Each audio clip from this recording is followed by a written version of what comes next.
Hey guys, Dark Angel here. So I wanted just to touch bases with you guys, throw up this video real quick. So, you know, I just want you guys to know this is how I personally argue traffic tickets if not arrested. I have different methods that I use, but this is one of the ones that I find very efficient that I use if I'm written a traffic ticket and I'm let go. So this is what I do. So I don't know if you guys can see that or not. I'm learning this new screen reader thing here, so just bear with me. I do not have what I'm getting ready to read to you set up in a way that is in the actual letter format, which would look like this per se. Okay, but what I'm doing is I'm reading it off to you in this format to show you what to put in your letter. Okay, this letter is called a holder in due course letter. So basically what you want to do is that if you look up at the very top right there, it says date, reference, registered UPS mail receipt number. Okay, that date actually goes across the page from tickets. Reference ticket numbers, put the ticket numbers in there. Put the registered receipt mail number right there. And then I start my letter off pretty much like a basic business letter. Thank you for your presentment. Fortunately, there is no property damage or personal injury claimant. And after having conducted an extensive record search of a full disclosure of a contract binding, including the city of, and right there, you want to put the city where you received the ticket from, or county, or whichever. In the state of, write the state right there. And the holder in due course.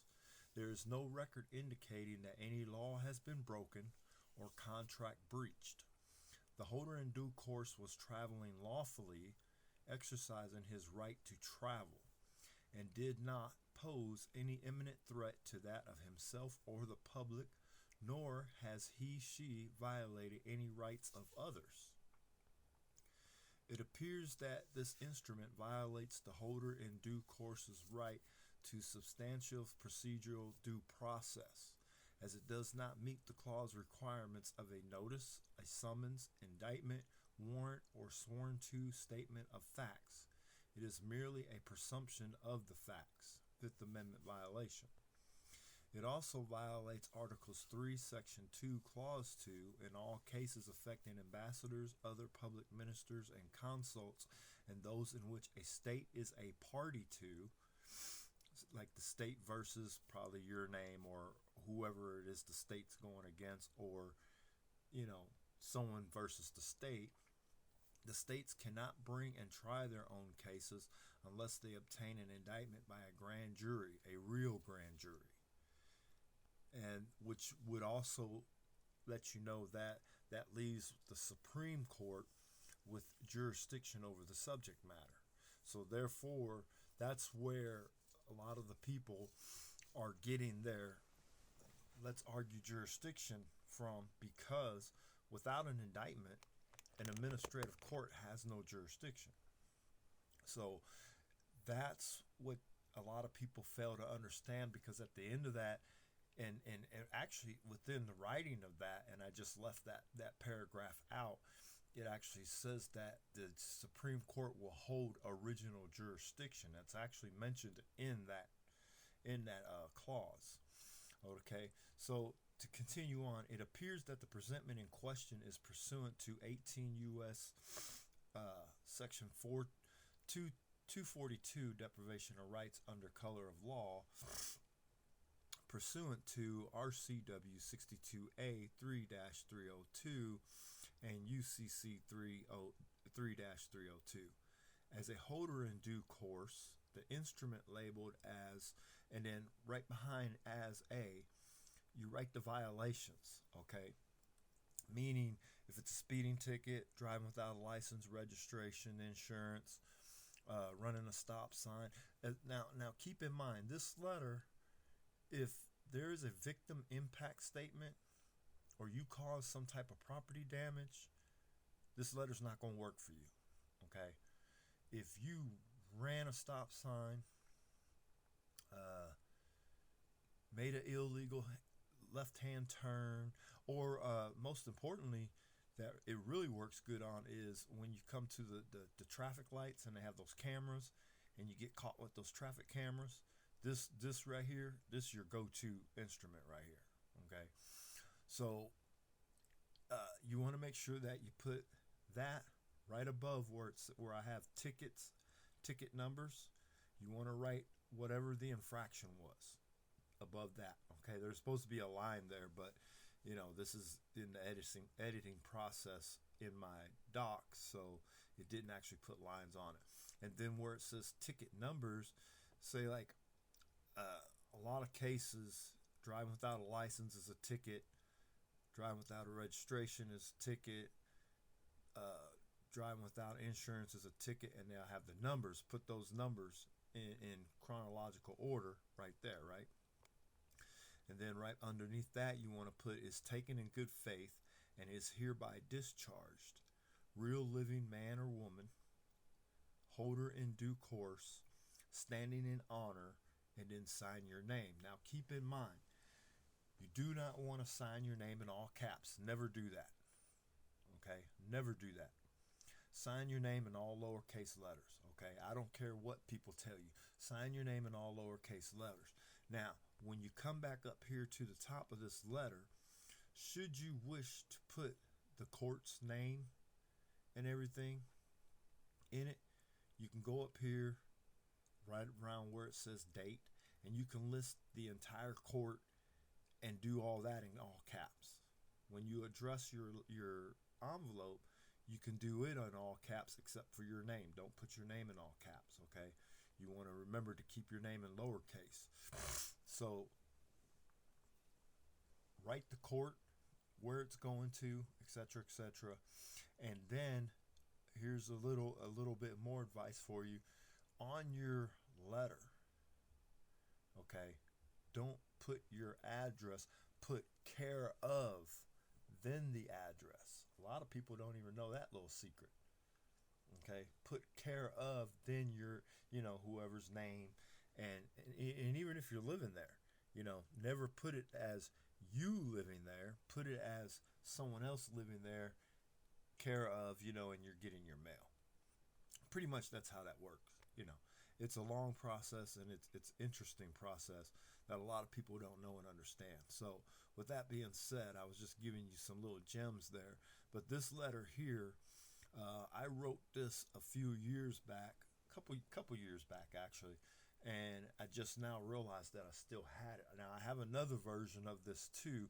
This one is the more updated version of it, and I'm going to actually be doing another video on the procedure that I use once I walk into a court. Say like for instance, if I've been arrested from the scene and I have to go to court from jail, which is not likely, but it could happen. You know what I'm saying? Hasn't. I've never, as a matter of fact, I've only used this letter twice. And if you go in my video shorts, if you go into my video shorts, it's called Dismissed in the Best Interest of Justice. I show you the traffic ticket that I received and the results that came behind it from the court, just from this letter right here. So this letter is what got that result dismissed in the best interest of justice.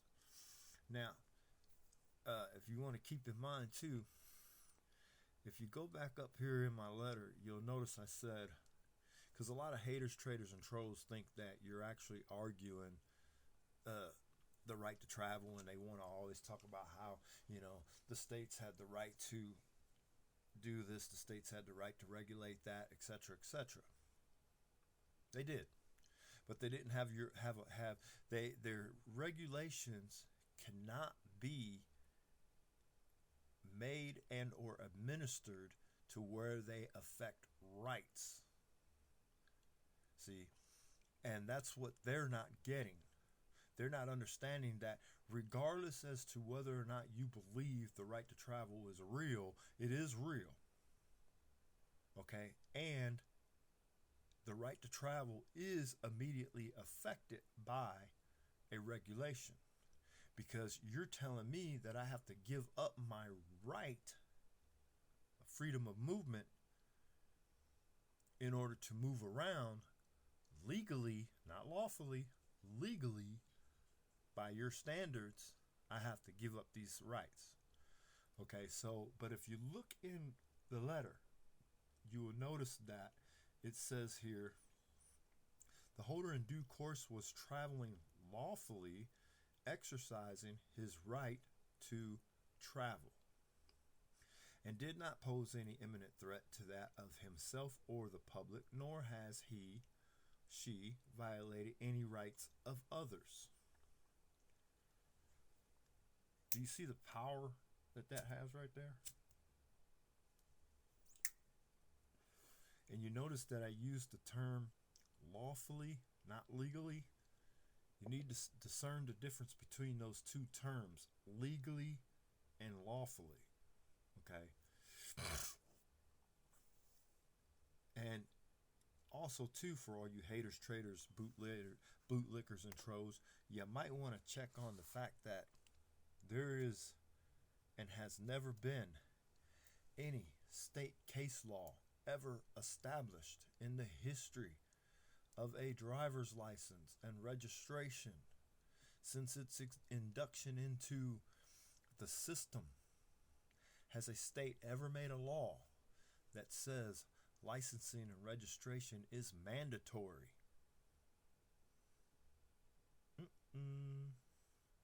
So therefore, with that being said, that should tell you something. If no state has ever made a law indicating that licensing and registration is mandatory, that alone speaks volumes. That lets you know that the statute and the regulation is unconstitutional. Because if it was constitutional, there would be case law on it. Period. And there has never been in the 100, 200 years cars have been on the road. Not one state case law has ever been established saying that a license and registration is mandatory. Y'all keep wanting to argue Hendricks versus Maryland. Let me tell you, Hendricks versus Maryland is not a mandatory license and registration case. It is about the fees. Should you decide to go register your automobile, should you decide to get a license, that you will pay a fee for them. Those fees will not affect interstate commerce. Those fees will not affect commerce. Period. They want you to pay for the license or registration. Okay? That's what the case is about. About the fees that were attached to them. Okay? Nowhere in the case did it say that a license or registration was mandatory. So y'all can come up down off of that, because I don't even know where you guys got that from and who misinterpreted that law, that case law. But that case law, that's the reason why if it did say what you guys think it says, the courts would be using it to stop the right to travel all day, every day. There couldn't ever be an argument. There could never be a case that would walk into the court and win, because that case would shut it down. However, if you ever notice, no court anywhere uses that case alleging that license and registration and insurance is mandatory. So with that being said, this is Dark Angel, and I just wanted to hit you up with my holder in due course version of the letter. And You guys want to use it, you're more welcome to. There it is. Enjoy it. This Dark Angel. Deuces.